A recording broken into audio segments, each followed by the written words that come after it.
আশ্বিনের শারদ প্রাতে বেজে উঠেছে আলোক মঞ্জিত। ধরণীর বহিরাকাশে অন্তরিত মেঘমালা, প্রকৃতির অন্তরাকাশে জাগরিত জ্যোতির্ময়ী জগন্মাতার আগমন বার্তা।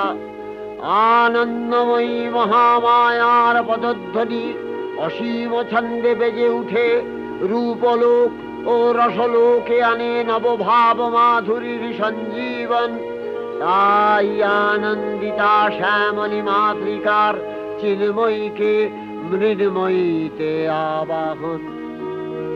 আজ চিৎশক্তি রূপিণী বিশ্বজননীর শারদশ্রী বিমণ্ডিতা প্রতিমা মন্দিরে মন্দিরে ধ্যান বোধিতা। সিংহস্থা শশিশেখরা